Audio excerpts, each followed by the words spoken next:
Bonsoir à tous et bienvenue dans votre rendez-vous juste avant le JT. Alors que l'épidémie de Covid repart, tout comme les hospitalisations, même s'il y a moins de situations critiques avec le vaccin, la tension remonte aussi pour les soignants et infirmières dans les hôpitaux.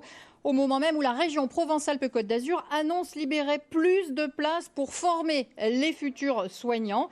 Au début de cette 5e vague, on a eu envie de poser la question aujourd'hui, quel avenir pour la formation de soignants? Et pour y répondre, deux invités avec nous. Bonsoir Stéphane Goberti. Bonsoir. Vous représentez les personnels, en tout cas au niveau de la CGT au CHU de Nice, qui est un beau CHU avec beaucoup de personnel. Effectivement, plus de 7500 grades confondus. 7500, pas que des aides-soignants et des infirmiers. Non, tout grade confondu, du début de la chaîne à la fin de la chaîne, pour faire fonctionner un hôpital. Très bien, merci d'être avec nous. Face à vous, Christophe Baillet, bonsoir. Bonsoir. Alors vous dirigez le plus vieil institut de formation des aides-soignants et d'infirmiers, et c'est à la Blancarde à Marseille, c'est ça? C'est ça, tout à fait. Donc un institut qui a été créé en 1920 face à la crise de la tuberculose et qui a fêté ses 100 ans en 2020 et qui forme 600 étudiants par an. Alors, et pour ces 100 ans d'ailleurs, vous avez réuni la promotion du centenaire, si je puis dire, sur le port pour un clip. Tout à fait, on a réuni les étudiants de la 100e promotion pour faire un clip autour des valeurs de la Blancarde. Et quelles sont ces valeurs alors? Et qui reprend les valeurs du soin qu'on peut avoir Ils sont enthousiastes, à la Blancarde, dans les... Tout à fait, ils étaient dynamiques. Pendant une semaine, ils ont été accompagnés dans le cadre d'une unité d'enseignement qui est la relation communication.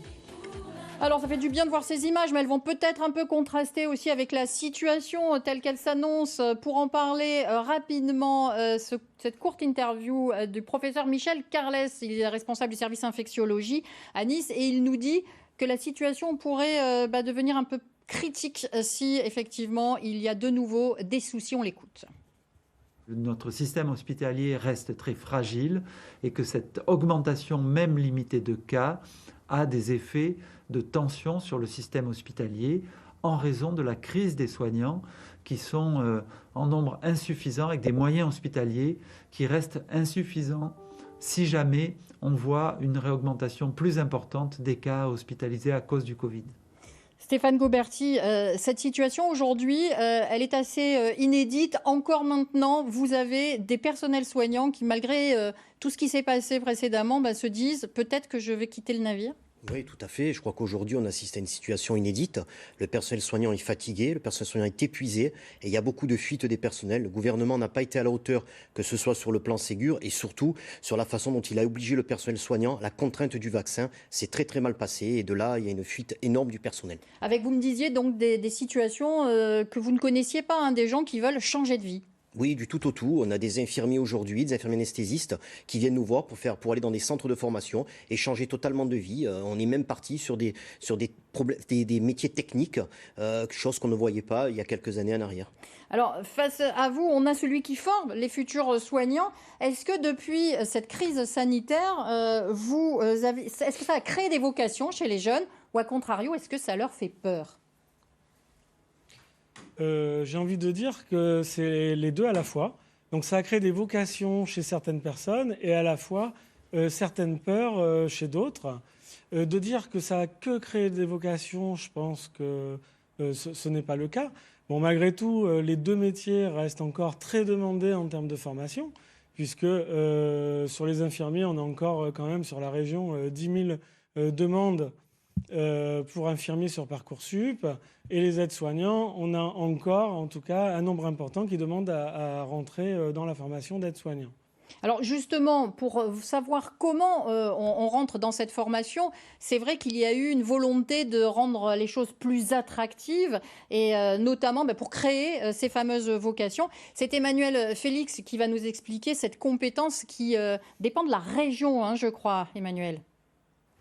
Bonsoir Magali. Il faut savoir que c'est la région qui est en charge de la formation des aides-soignants et des infirmiers. Aujourd'hui, pour devenir infirmière, il n'y a plus de concours d'entrée. Il suffit de rentrer dans un institut de formation en soins infirmiers. Il existe 23 établissements en Provence-Alpes-Côte d'Azur, dont 10 dans le Var et les Alpes-Maritimes. Il est possible d'intégrer ce type d'établissement après le baccalauréat avec Parcoursup. C'est ce logiciel qui analyse les notes et les lettres de motivation des étudiants ou, bien évidemment, par la voie des quotas ouvertes aux reconversions professionnelles. Dans ce cas, il faut être en activité professionnelle depuis 3 ans et réussir son entretien. La formation dure 3 ans avec des stages et des cours et le diplôme est reconnu par l'État au niveau Bac+3. Concernant les aides-soignants, il faut s'inscrire à l'Institut de formation d'aides-soignants. Il y a près de 40 centres en Provence-Alpes-Côte d'Azur. On n'a pas besoin de diplôme, il faut être âgé de 17 ans minimum et un dossier de candidature avec lettre de motivation est demandé. Alors la formation dure 11 mois et à la fin, un diplôme reconnu par l'État, le DEAS, est bien évidemment donné aux élèves. Enfin, les 2 professions offrent la possibilité de travailler en alternance avec le statut d'apprenti. Merci Emmanuel Félix. Il y a eu une prime quand même, une revalorisation salariale de plus de 180 € suite au Ségur de la santé. Ça ne suffit pas. Non, pas du tout. La CGT demandait 300 € par rapport à toutes ces années, tout ce gel du point d'indice qui a été, et la hauteur des salaires n'est pas à la hauteur des métiers qu'on exerce aujourd'hui dans les établissements publics. Ça veut dire qu'aujourd'hui, est-ce qu'il faudrait de nouveau repartir sur une revalorisation? Il y a eu 300 € je crois pour les sages-femmes. Ouais, c'est pas tout à fait ça. Je crois que déjà d'une, il y a beaucoup de métiers à l'hôpital. Il faut être attractif, il faut fidéliser ce personnel.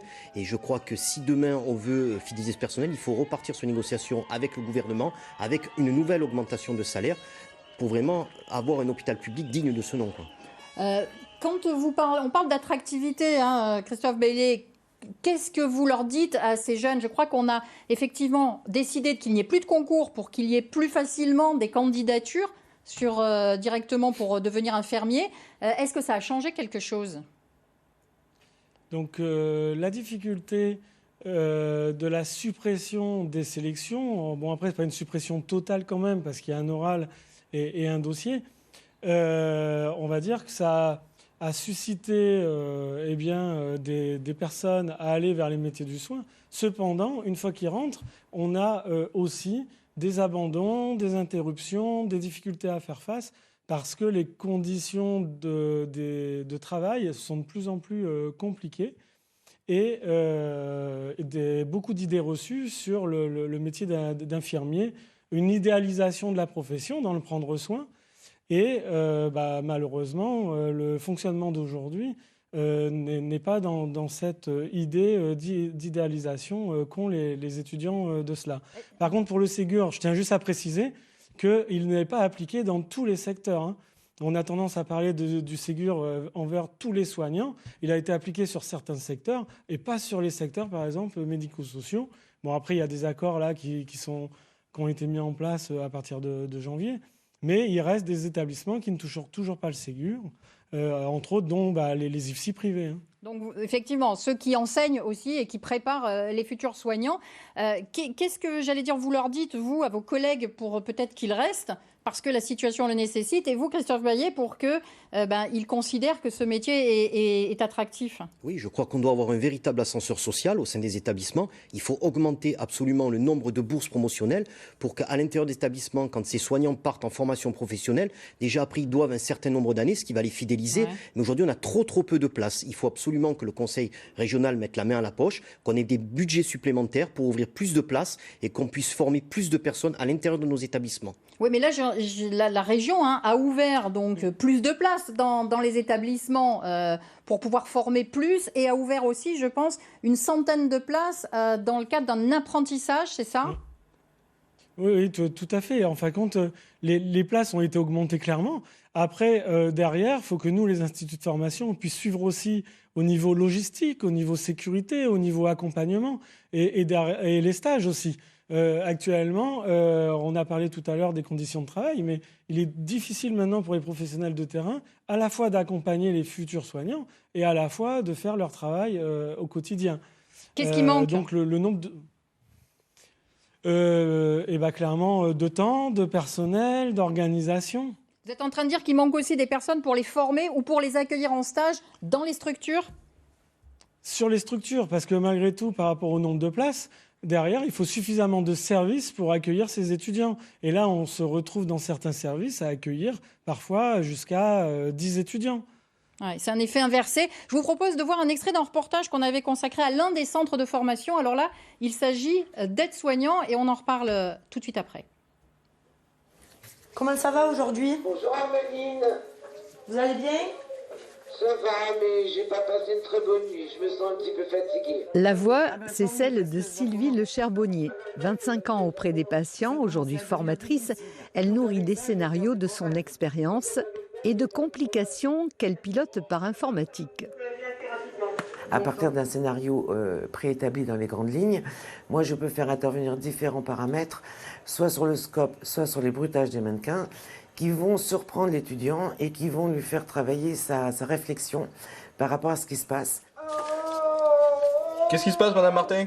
Madame Martin peut devenir Monsieur Martin, grâce à des changements d'organes externes et internes.